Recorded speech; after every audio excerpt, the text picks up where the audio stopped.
Oi pessoal, tudo bem? A aula de hoje é uma aula de História do Brasil, no caso uma revisão do período colonial. A época em que o Brasil foi colonizado por Portugal, a gente chama de Brasil colonial, também é chamado de América colonial portuguesa ou simplesmente América portuguesa. Assim, rigorosamente, o período em que o Brasil foi colônia de Portugal está situado entre 1500, a chegada dos portugueses, com a expedição de Cabral, e 1815, quando o Brasil foi elevado à condição de Reino Unido com Portugal, na ocasião por Dom João, pelo príncipe regente Dom João, e tecnicamente, oficialmente, o Brasil deixou de ser colônia de Portugal. Então, um período de aproximadamente 315 anos de colonialismo português. Porém, na prática, a efetiva colonização portuguesa, no sentido de ocupação do território, migração de colonos, fundação de cidades, introdução de uma agricultura de exportação, tomada de terras dos índios, enfim, essa conquista colonial propriamente dita começou 30 anos depois da chegada dos portugueses. Então, foi a partir de 1530 que efetivamente Portugal começou a colonizar o Brasil. Nos 30 anos anteriores, Portugal deixou o território relativamente abandonado. Não totalmente abandonado, mas sem uma preocupação em ocupá-lo. Então, na verdade, o período colonial rigorosamente começou em 1530.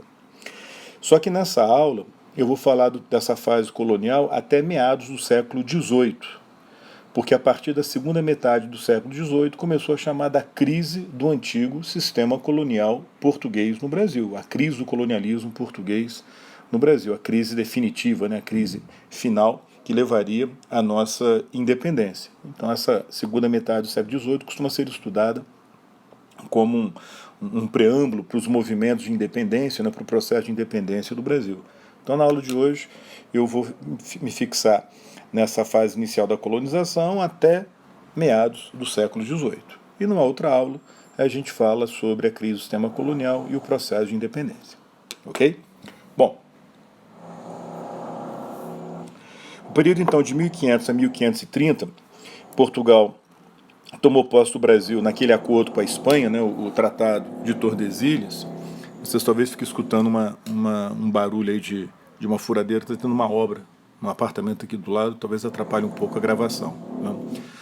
Mas enfim, entre 1500 e 1530, Portugal toma posse do Brasil, mas não coloniza efetivamente o território, como eu estava comentando.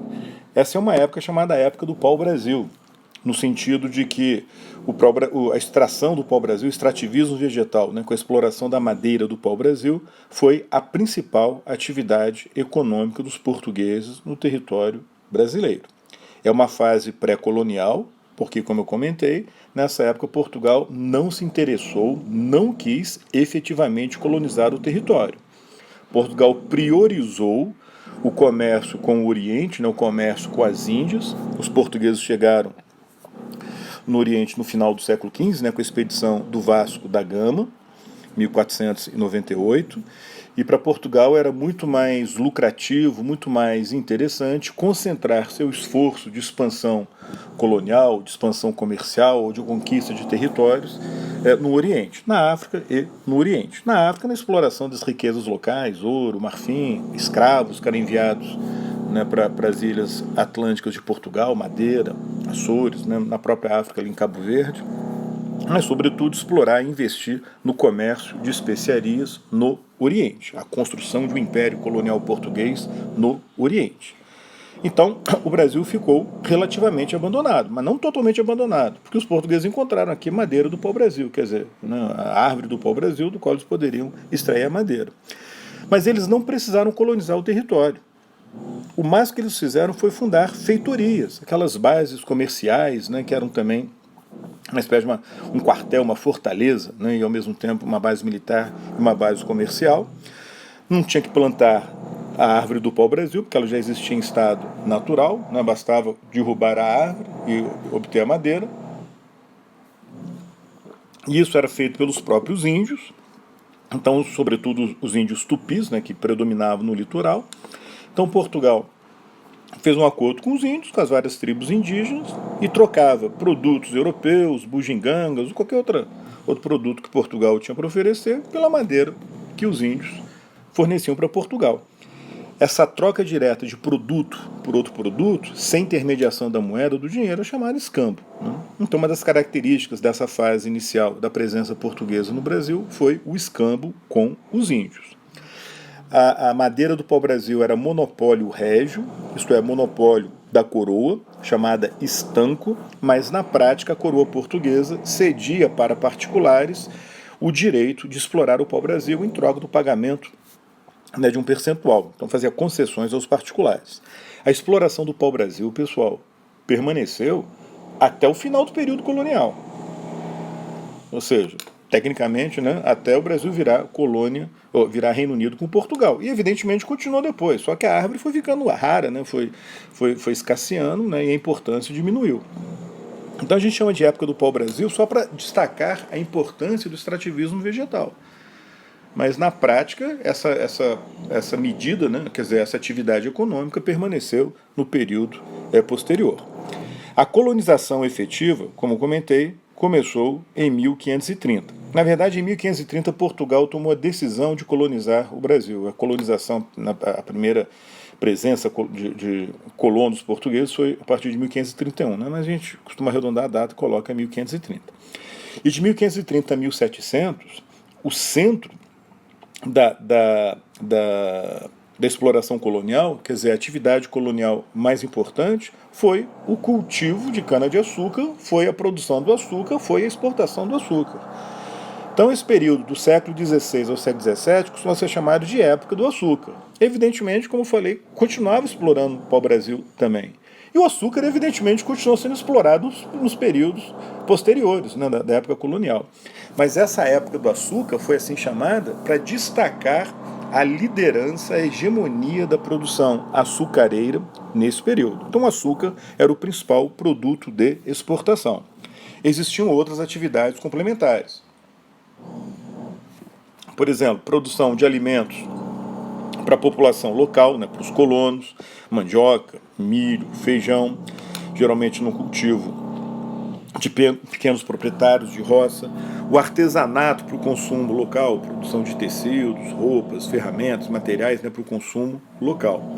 A pecuária bovina também foi desenvolvida nessa época para a produção de carne, quer dizer, de charque, né, e de couro para o consumo local, sendo o couro também parte dele exportado.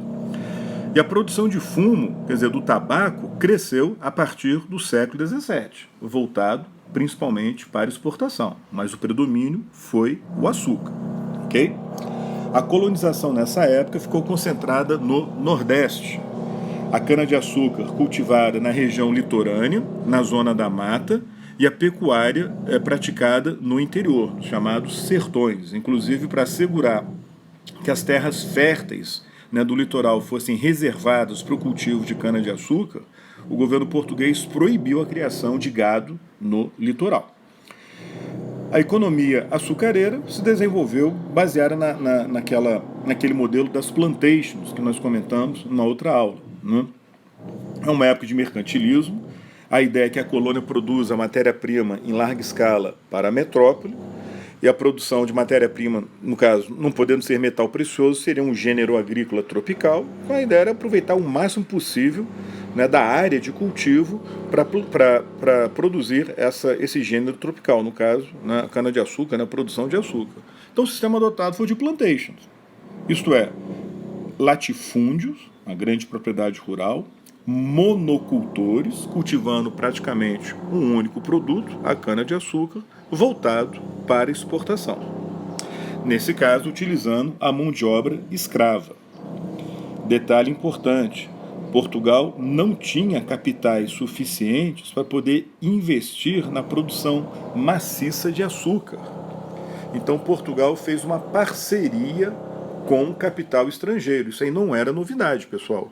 Os portugueses já praticavam essa parceria desde o século XV na exploração das ilhas atlânticas, né, da Madeira e dos Açores, no cultivo de cana-de-açúcar local. A parceria inicial, como acontecia desde o século XV nessas ilhas, a parceria inicial foi com os italianos, especialmente com os genoveses. Acontece que, a partir de meados do século XVI, segunda metade do século XVI, essa parceria passou a ser principalmente com os neerlandeses, ou seja, os comerciantes dos Países Baixos, que inclui a Holanda. O correto é falar Países Baixos, mas a Holanda é a parte principal dos Países Baixos, e geralmente as pessoas, quando se referem aos Países Baixos, estão se referindo, quando falam Holanda, estão se referindo aos Países Baixos. Então aí o termo pode variar, dependendo aí do contexto, da prova. Então a gente pode falar capital neerlandês, que seria o mais correto, ou capital holandês, que por hábito está correto também, ou capital Flamengo, que é um termo alternativo aí para aquela região dos Países Baixos. Esses investidores financiavam a produção, o açúcar mascavo produzido na colônia era enviado para Portugal, aí os holandeses, no caso, pegar o exemplo dos holandeses, pegavam esse açúcar em Portugal, aí levavam lá para a Holanda, para os Países Baixos, refinavam o açúcar e revendiam, distribuíam o açúcar no mercado europeu. Evidentemente, o senhor de engenho, o produtor de açúcar no Brasil, o colono, ele lucrava. Senão o cara não viria para cá para não lucrar. Ele lucrava. Portugal também lucrava. Agora, a maior parte do lucro ficava com a Holanda. Isso aí vai ter uma consequência importante, como a gente vai ver. Porque parte do comércio holandês passou a depender dessa venda do açúcar brasileiro. Acordos semelhantes Portugal fez com os holandeses na questão do comércio de especiarias que os portugueses obtinham lá nas Índias. Então, o comércio da Holanda passou a ser, em grande medida, um comércio de redistribuição dos produtos do Império Colonial Português, fosse o açúcar do Brasil ou as especiarias das Índias. Muito bem, a sociedade colonial, evidentemente, pessoal, vai refletir essa realidade econômica. Os escravos eram os principais trabalhadores. A gente não possui dados suficientes para saber o percentual de escravos nessa fase, mas assim, a maioria dos estudiosos, especialistas, eles consideram que os escravos não chegaram a ser a maioria absoluta da população. No máximo, chegaram a ser metade da população. De toda forma, eles eram os principais trabalhadores na produção, no setor agrícola, depois no setor da mineração, principalmente no setor de exportação, mas tinha muitos escravos trabalhavam nas pequenas propriedades rurais, nas roças. Era comum um pequeno proprietário ter 1, 2, 3, 5 escravos que o ajudavam na produção de alimentos para o mercado interno, e os escravos também eram os principais trabalhadores no serviço doméstico, como empregados, como cozinheiros. Surgiu a famosa figura da ama de leite, uma escrava que amamentava o filho do seu senhor, criando então um vínculo, uma proximidade maior entre os escravos e a família do proprietário desse escravo. Detalhe, no século XVI predominou a escravidão indígena. De vez em quando faz essa pausa que eu estou tomando aqui um café. Escravos africanos começaram a chegar no Brasil já a partir de 1530. E o número foi crescendo ao longo do século XVI. Mas, de uma forma geral, até o final do século XVI, havia um número maior de escravos de origem nativa, indígena, do que escravos importados, escravos africanos. Mas aí foram surgindo problemas na exploração da mão de obra indígena. Os índios eram mais suscetíveis às doenças do velho mundo, ou seja, da Europa, África e Ásia, que eles não conheciam, não tinham anticorpos. Os africanos já conheciam parte dessas doenças, então tinham maior resistência. A igreja estava investindo num processo de catequese maciça, ou tentando catequizar maciçamente os índios. Era uma época de contra-reforma, de atuação da Companhia de Jesus, e ela tentava estabelecer limites na escravização dos índios, gerando inclusive o confronto com os colonos. Parte dessas tribos indígenas, sobretudo os tupis, especialmente entre os homens, tinha uma cultura de resistência maior à agricultura, o cultivo na terra, Porque, embora os índios cultivassem mandioca, né, milho, geralmente eram mais as mulheres que cultivavam, os homens cuidavam mais da caça, então havia uma resistência maior. Esse argumento da resistência indígena ele é complicado porque o escravo ele é forçado a trabalhar. Se ele não trabalhar, vai sofrer um castigo físico, né, uma violência física. Então falar que o índio era preguiçoso, não queria trabalhar, isso aí fica meio complicado usar como argumento para explicar o declínio, né, da escravidão indígena.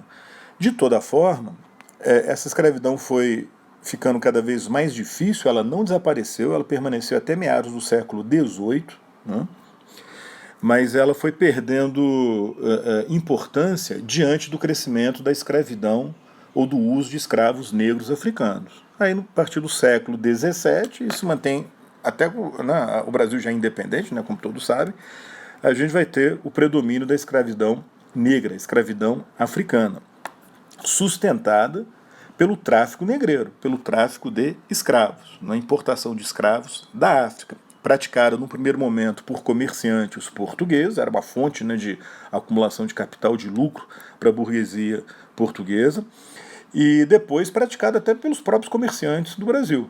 No Rio de Janeiro, Salvador, especialmente no Rio de Janeiro, a gente vai ter a formação de uma camada de comerciantes colonos,